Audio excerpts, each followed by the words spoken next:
Samuel y nunca debí regresar al pueblo de mis abuelos. Durante años intenté convencerme de que no existía nada sobrenatural en aquellos caminos de piedra, ni en los campos abandonados de Andalucía, donde crecí de niño.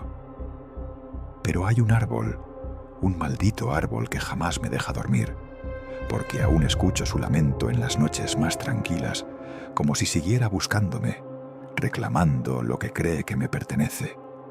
Ese árbol es un olivo, y no es un olivo cualquiera. El pueblo de mis abuelos estaba rodeado por olivares que se extendían hasta donde alcanzaba la vista. Durante el día, las hojas plateadas brillaban bajo el sol ardiente, y por la noche parecían espejos oscuros que reflejaban la luz de la luna. De niño me fascinaba correr entre esos árboles, perderme entre sus raíces retorcidas y escuchar el crujido de las ramas movidas por el viento. Mi abuelo siempre me advertía que no todos los olivos eran iguales. Algunos guardan secretos, Samuel. Nunca olvides eso. Había uno en particular al que nadie se acercaba. Estaba apartado, en lo alto de una colina solitaria, con ramas retorcidas como brazos deformes y un tronco tan ancho que parecía imposible rodearlo con 2 personas. Sus hojas eran más oscuras que las de los demás, y su corteza tenía manchas rojizas que parecían fluir como venas petrificadas. Lo llamaban el olivo de la sangre. De niño pregunté por qué lo llamaban así, y mi abuela con voz temblorosa me respondió: «Ese árbol se alimenta de los muertos». Me reí nervioso creyendo que solo intentaba asustarme, pero con los años noté que nadie, absolutamente nadie del pueblo, se atrevía a pronunciar su nombre al anochecer. Los años pasaron y yo me mudé lejos. Creí que había enterrado esas historias con mi infancia, pero cuando mis abuelos murieron, heredé la vieja casa. Volví al pueblo, aunque algo dentro de mí me gritaba que no lo hiciera. La casa estaba cubierta de polvo y telarañas, impregnada de un olor a madera podrida. Pero lo peor no estaba dentro, sino detrás. El campo se extendía como una alfombra gris, y en medio de él, imponente, seguía en pie el maldito olivo. No había cambiado nada. Parecía incluso más vivo, más robusto que cuando era niño. Al principio traté de ignorarlo, pero cada noche, al mirar por la ventana, notaba que sus ramas parecían más cercanas, como si se alargaran lentamente hacia la casa. Una madrugada escuché golpes contra el cristal del 2.º piso. Cuando me levanté sobresaltado y me asomé, lo vi. Una de sus ramas estaba rozando la ventana. Era imposible. El árbol estaba demasiado lejos. Y sin embargo, allí estaba, acariciando el vidrio como si buscara entrar. No dormí esa noche. Los ancianos del pueblo aún recordaban historias. Una tarde, en la taberna, uno de ellos me habló entre susurros, con los ojos vidriosos por el alcohol. Ese árbol nació de la muerte, muchacho. Hace más de 200 años, en esa colina se hacían sacrificios. Colgaban cuerpos de sus ramas y la sangre caía al suelo como lluvia oscura. Los que morían ahí nunca descansaban.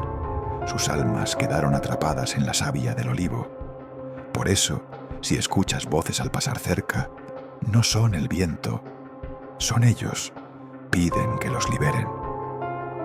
No quise demostrar miedo, pero lo sentí, porque yo ya había escuchado esas voces. Las noches siguientes fueron un tormento. Al principio eran susurros, como rezos incompletos en una lengua que no entendía. Luego vinieron los lamentos, como sollozos de niños. Finalmente, gritos desgarradores que me taladraban la cabeza. Una noche, desesperado, bajé con un hacha. Me acerqué al olivo con la luna iluminando sus ramas deformes. La corteza brillaba húmeda, como si transpirara. Clavé el hacha con todas mis fuerzas. El sonido fue espeso, repugnante, como si cortara carne viva. Del tronco brotó un líquido espeso y oscuro. No era savia, era sangre. Retrocedí horrorizado y entonces escuché algo peor. Un gemido humano salió del árbol, profundo y largo, como si alguien estuviera atrapado dentro, agonizando. Corrí de vuelta a la casa, dejando el hacha clavada en el tronco. Al día siguiente, el hacha ya no estaba. La marca había desaparecido, pero alrededor del olivo, el suelo estaba cubierto de huellas humanas, descalzas, de diferentes tamaños, como si decenas de personas hubieran caminado en círculos durante la noche. A partir de ese día, mi vida se volvió un infierno. Dejé de comer, dejé de dormir. Cada vez que cerraba los ojos veía rostros surgir de la corteza. Hombres, mujeres, niños, todos con las bocas abiertas en un grito eterno. Una madrugada escuché pasos dentro de la casa. Seguí las marcas húmedas en el suelo. Huellas de barro, pensé al principio. Pero al acercarme, vi la verdad. Eran pisadas hechas de sangre fresca. Todas conducían hacia la ventana que daba al olivo. Esa noche, soñé que el árbol había crecido tanto que cubría toda la casa con sus ramas. Las paredes crujían, los vidrios se rompían, y yo estaba atrapado dentro, sin escapatoria.